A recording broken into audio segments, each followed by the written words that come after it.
Hello my very dear students, कैसे हैं आप सब।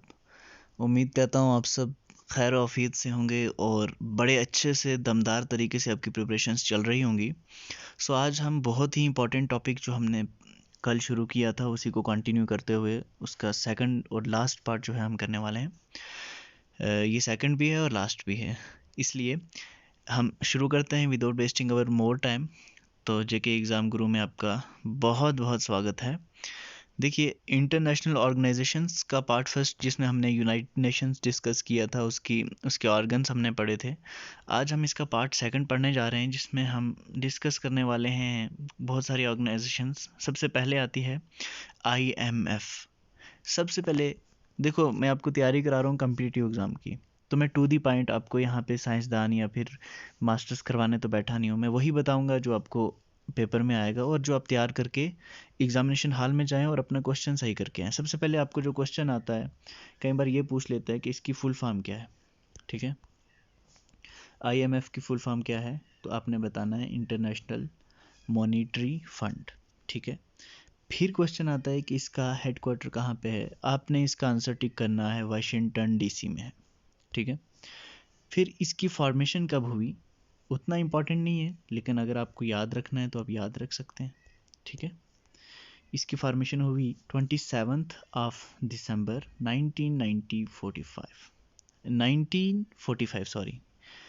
इसके बाद इसके जो इस वक्त मैनेजिंग डायरेक्टर हैं उनका नाम इम्पॉर्टेंट है, आप याद कर लें, क्रिस्टलिना जोगिरा।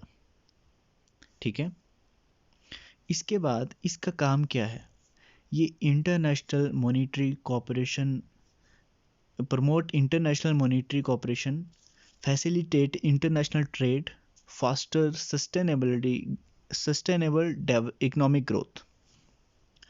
जो इंटरनेशनल मॉनिटरी जो कॉपरेशन है उसको प्रमोट करता है, इंटरनेशनल ट्रेड को भी ये फैसिलिटेट करता है, और सस्टेनेबल इकोनॉमिक ग्रोथ में जो है उसको भी देखता है, और उसके बारे में भी इश्यूज जो हैं उनके रिलेटेड भी ये बात करता है और उनको सॉल्व करने के बैठ के सॉल्यूशंस जो है वो भी प्रोवाइड करता है।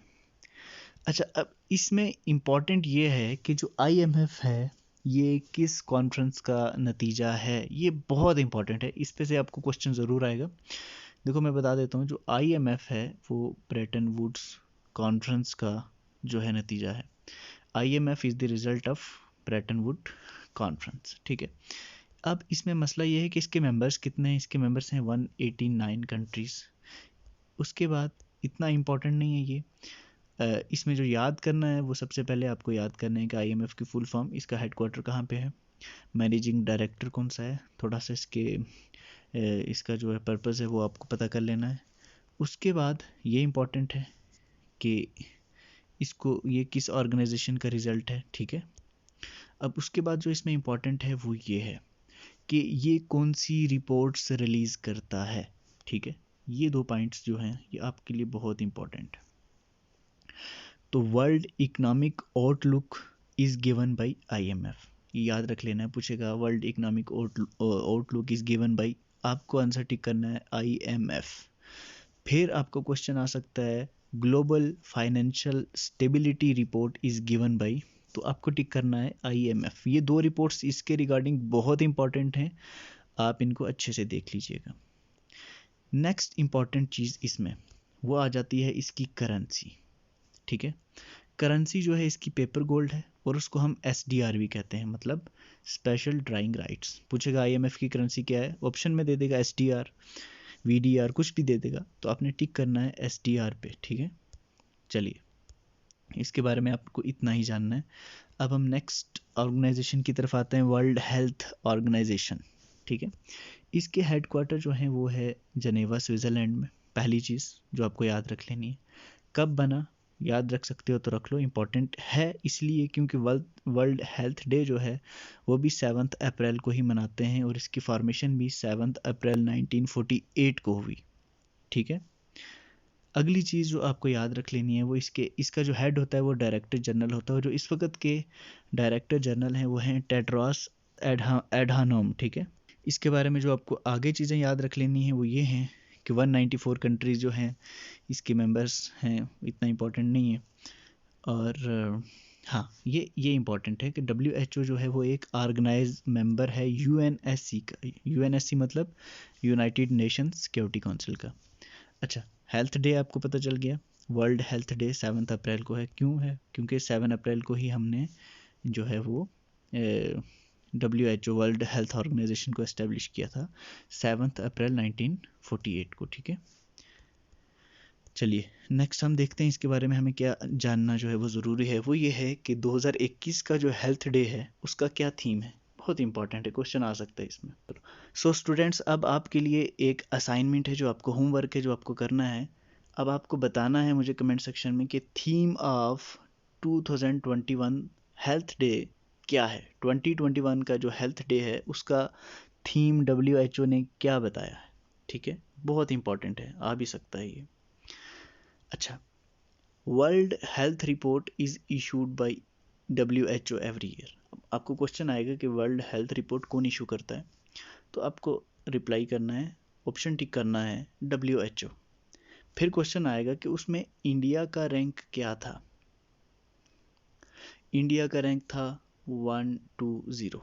ठीक है, WHO has 194 members, all are UN members except ये कंट्री। सो गाइस, हम नेक्स्ट टॉपिक की तरफ अब चलते हैं, वो है वर्ल्ड बैंक।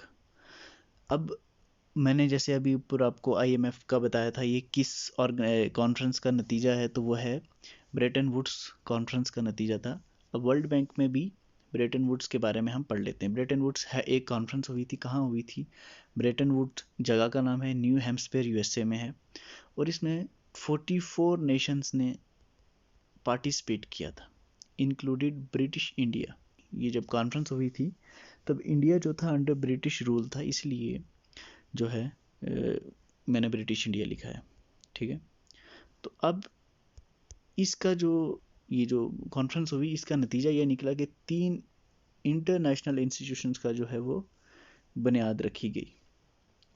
एक IBRD, जिसको आजकल हम वर्ल्ड बैंक कहते हैं, एक IMF और एक ITU।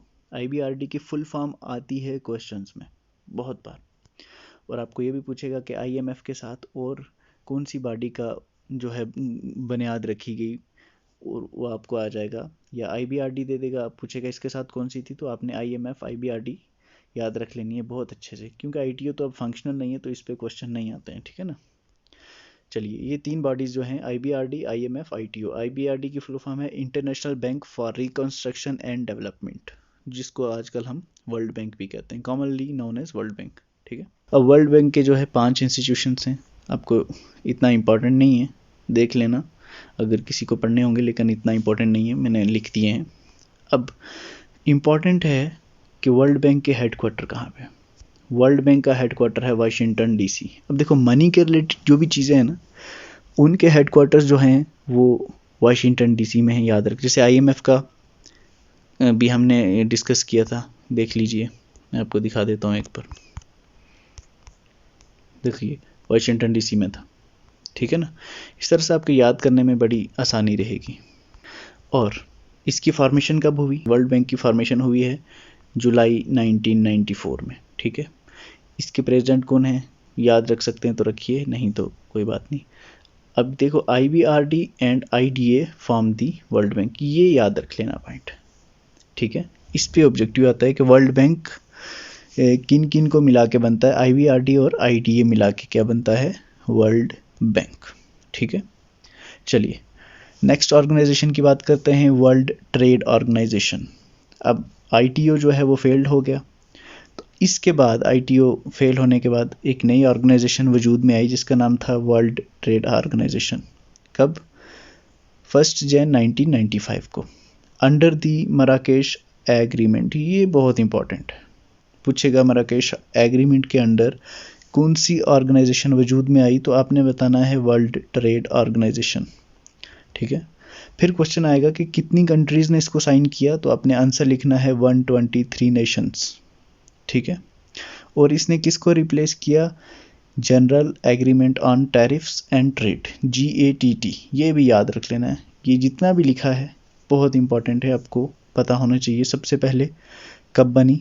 1995 में 1 जनवरी को।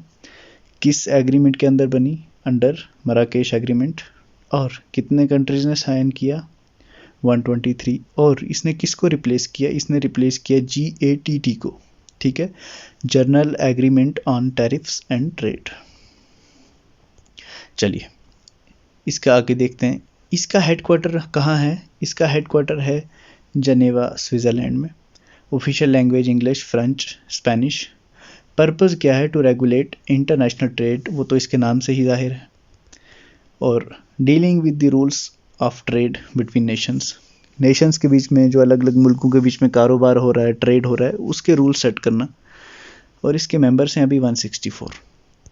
मेंबर्स याद रखने की ज़रूरत इतना इंपॉर्टेंट नहीं है। ये पूछेगा मराकेश एग्रीमेंट के अंदर कौन सी बनी, किसको रिप्लेस किया, कब बनी, और इसका हेडक्वार्टर्स बहुत इंपॉर्टेंट है, ठीक है। अब हम चलते हैं यूनेस्को पे। यूनेस्को की फुल फॉर्म पूछेगा सबसे पहले, United Nations educational, scientific and cultural organisation.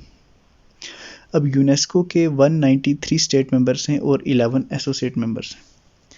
इसका हेडक्वार्टर है पेरिस, फ्रांस में। इसकी फॉर्मेशन हुई 4 नवंबर 1946।